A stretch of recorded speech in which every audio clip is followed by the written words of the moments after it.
کیا آپ کے گھر بھی چھوٹی چھوٹی باتوں پر لڑائیاں شروع ہو جاتی ہیں اور کبھی آپ کو ایسا لگتا ہے کہ کوئی وجہ بھی نہیں ہے اور سب کے موڈ آف ہیں، عجیب گھر میں پریشانی کیسا ماحول ہے، اور پھر آپ یہ سوچنے پہ مجبور ہو جاتے ہیں کہ ایسی کیا وجہ ہے؟ کیا کوئی جادو کی وجہ ہے؟ کیا تعویذ ہے؟ یا کوئی ایسی دوسری مخلوق ہے جس کی وجہ سے ہمارے گھر میں اس طرح کے حالات ہیں؟ تو اگر آپ بھی اس طرح کے حالات فیس کر رہے ہیں تو آج رہیے ہمارے ساتھ، آج کی ویڈیو آپ لوگوں کے لیے ہے اور بہت زبردست قسم کی ویڈیو ہے۔ بسم اللہ الرحمن الرحیم۔ اللہم صلی علی سیدنا مولانا محمد عدد ما فی علم اللہ صلاۃ دائمۃ بدوام ملک اللہ۔ تمام دیکھنے اور سننے والوں کو السلام علیکم۔ مجھے امید ہے آپ سب جہاں بھی ہوں گے خیریت سے ہوں گے، اور رب کائنات سے یہی دعا ہے کہ آپ سب جہاں ہو اللہ تعالیٰ آپ کو ہر بری گھڑی، ہر بری آفت سے محفوظ رکھے۔ بارشیں ہو رہی ہیں، اللہ تعالیٰ رحمت کی بارشیں برسائے، اللہ تعالیٰ آپ کو حاسدوں کے حسد سے محفوظ رکھے، شیطان کی شر سے محفوظ رکھے، اور جو بیمار ہیں اللہ تعالیٰ ان کو شفائے کاملہ عطا فرمائے، آمین۔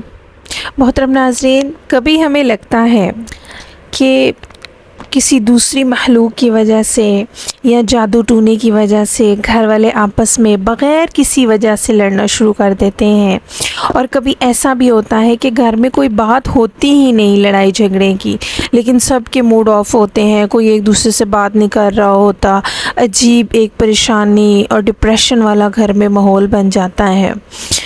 میرا خیال ہے ایسا تقریباً ہر گھر میں ہوتا ہے، لڑائی جھگڑے ہوتے ہیں، موڈ آف ہوتے ہیں، اور کبھی کبھی ایسا لگتا ہے کہ گھر میں جیسے کوئی برکت نام کی چیز ہی نہیں ہے۔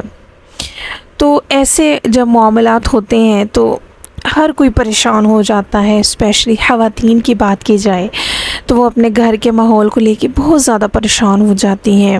وہ مختلف وظائف کرتی ہیں، ذکر اذکار کرتی ہیں تاکہ گھر میں سکون ہو، برکت ہو، اور اگر وظیفے اذکار نہیں تو پھر وہ کسی لازمی پیر یا جعلی عامل کے پاس چلی جاتی ہیں اور انہیں بتاتی ہیں اپنے گھر کے مسائل، یا ان سے پوچھتی ہیں کہ ہمارے گھر کے حالات کیسے بدلے جا سکتے ہیں۔ تو پھر جو ہے پیر یا عامل وہ کہتے ہیں کہ جی آپ کے گھر کالا جادو ہے، تعویذ ہے، یا جو بھی وہ اپنا اندازہ لگاتے ہیں وہ بتاتے ہیں، اور پھر اس کے بعد کیا معاملہ شروع ہو جاتا ہے، اس کے بعد یہ لٹنے اور لٹانے کا مسئلہ شروع ہو جاتا ہے، کیونکہ خواتین کو اتنی نو ہاؤ تو ہوتی نہیں، بس انہیں یہ ہوتا ہے کہ ہمیں اپنے گھر کا سکون چاہیے، پیسے جتنے جاتے ہیں جائیں، لیکن اصل میں سب سے بڑا عامل اور پیر اللہ تعالیٰ کی ذات ہے۔ اگر آپ اس پہ یقین کرتے ہیں، اس سے دعا کرتے ہیں آپ ڈائریکٹ، تو آپ کے جو مسائل ہیں وہ 100% انشاءاللہ جلد ختم ہوتے ہیں۔ اور یقین کریں کہ آج جو میں آپ کو ایک دعا بتانے والی ہوں، یقین کریں اس کا آپ کو کوئی وظیفہ نہیں کرنا، کوئی اس کا ٹائم ٹیبل نہیں ہے۔ ایک ہوتا ہے نا کہ آپ نے کوئی بھی وظیفہ ہے اسے ٹائم ٹیبل کے اکارڈنگ پڑھنا ہے، ایسا کچھ بھی نہیں ہے۔ بس آپ نے اس آیت کو لینا ہے، اچھے سے فریم کرانا ہے اور اپنے گھر پہ لگا لیجئے، اپنے گھر کی انٹرنس گیٹ پہ، ٹھیک ہے؟ جیسے ہم باہر والے گیٹ سے انٹر ہوئے، پھر آگے جو ہال کا مین دروازہ ہوتا ہے اس کے اوپر آپ لگا لیں، تاکہ ہر آنے جانے والے کی جب اس پہ نگاہ پڑے تو ہر کوئی اس کو پڑھے۔ تو اس سے کیا ہوگا کہ جو آپ کے یہ جو گھر میں لڑائی جھگڑے اور نحوست اور پریشانیاں یہ سب ختم ہونا شروع ہو جاتی ہیں، ٹھیک ہے؟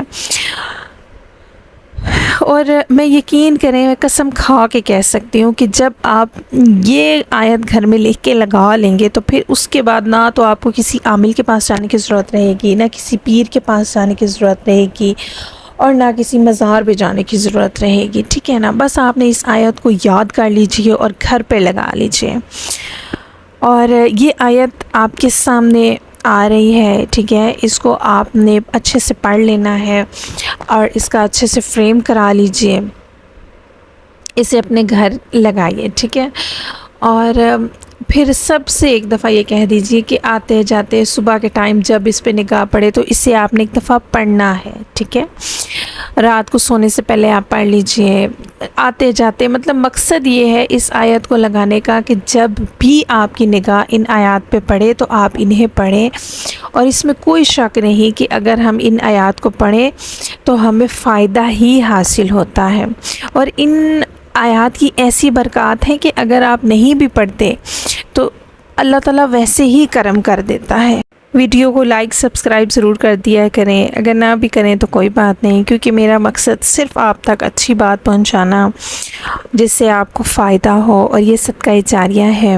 اللہ تعالیٰ ہم سب کے گھروں کو امن و سکون کا گہوارہ بنائے، اور ایسی لڑائی جھگڑوں نحوست کو ختم کرے، اور ہمارے گھروں کو بابرکت بنائے. آمین یا رب العالمین. اللہ نگہبان.